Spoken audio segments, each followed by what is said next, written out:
Varicose when বা আঁকাবাঁকা শিরা যাদের পায়ে, এটা চোখে দেখলেই যে কেউ বুঝতে পারে যে একজন মানুষের পায়ে আঁকাবাঁকা শিরা আছে, হাঁটুর নিচে হাঁটুর উপরে থাকে এবং দেখা মাত্র এটা বোঝা যায় যে এখানে একটা শিরা জানি ফুলে আছে, মোটা হয়ে আছে, দড়ির মতো কর্ডের মতো হয়েছে দেখা যায়।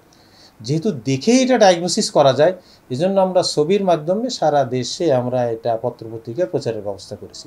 এই ছবি দেখেই কিন্তু লোকেরা, যারা এই পত্রিকা পড়ছে, যারা এই ছবি ব্যানার ফেস্টুনে দেখছে, তারাই কিন্তু অনলাইনে তারা অ্যাপয়েন্টমেন্ট নিয়েছে এবং চেম্বারে যখন তারা আসছে আমরা দেখছি যে না, এই পেশেন্ট এই ক্যাটাগরি আসছে।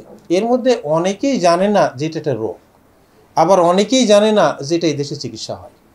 তার ফলে আমরা যে অ্যাওয়ারনেস বিল্ড আপ করতে চেয়েছি যে না, এটা একটা রোগ এবং এই দেশের এটা চিকিৎসা আছে। শুধু চিকিৎসা না, এটার আধুনিক চিকিৎসা আছে, অত্যাধুনিক চিকিৎসা আছে। একসময় এটা কাটাছাড়া ছাড়া চিকিৎসা করা হতো, অথবা অনেকে জানতো না চিকিৎসা আছে, বিদেশে চলে যেত।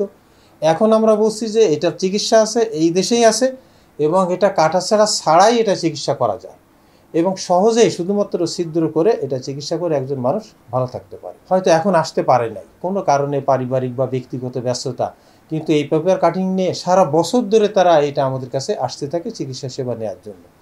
ফলে আমরা যে জন্য ক্যাম্পটা করছিলাম সেই দিক থেকে আমরা মনে করছি এটা সফল, যে আমরা নেশনকে মেসেজ দিতে পেরেছি। ভবিষ্যতে আমরা এই ধরনের ক্যাম্পের বিষয়ভিত্তিক, রোগ ভিত্তিক আমরা ক্যাম্প করব। কেন? এটা করলে যেসব মানুষের মাঝে মেসেজটা দেওয়া যায় এটাই রোগ, এইটার চিকিৎসা এবং এই দেশের এই চিকিৎসাগুলো সম্ভব, এবং সেই চিকিৎসাটাও কি অনেক সুলভ মূল্যে। আমরা এখানে বিভিন্ন ধরনের ফ্যাসিলিটি দিয়েছি, আমাদের কনসালটেশন সহ আমাদের যে পরীক্ষা নিরীক্ষা প্লাস অপারেশনের যে চার্জ আছে, এসব চার্জ নিয়ে আমরা বিভিন্ন ক্যাটাগরিতে আমরা ডিসকাউন্ট দিয়েছি, যাতে করে সাধারণ মানুষ যিনি চিকিৎসাটা আমাদের এখান থেকে নিতে পারে। ভ্যারিকোজ ভেনের যে ক্যাম্পটা প্রতি বছরই এই ক্যাম্পটা করার প্ল্যান আছে, প্রতি বছর। তাহলে প্রথমে এটা কেন্দ্রীয়ভাবে ঢাকাতে এই ক্যাম্পটা করা, এরপরে আমরা দেখছি বিভিন্ন জায়গা থেকে আমাদের কাছে এই ধরনের ইনভাইটেশন আসছে যে বিভাগওয়ারি এই ক্যাম্প করার জন্য। তো আমরাও চিন্তা করছি যে ভবিষ্যতে বিভাগওয়ারি যদি ক্যাম্প করা যায়, তাহলে অনেকের জন্য যাতায়াত, যোগাযোগ, তারা তার নিজ এলাকাতে এসে এই চিকিৎসাটা আমাদেরকে দেখাতে পারে এবং তারা চিকিৎসার জন্য তাদেরকে, এটা সম্ভব।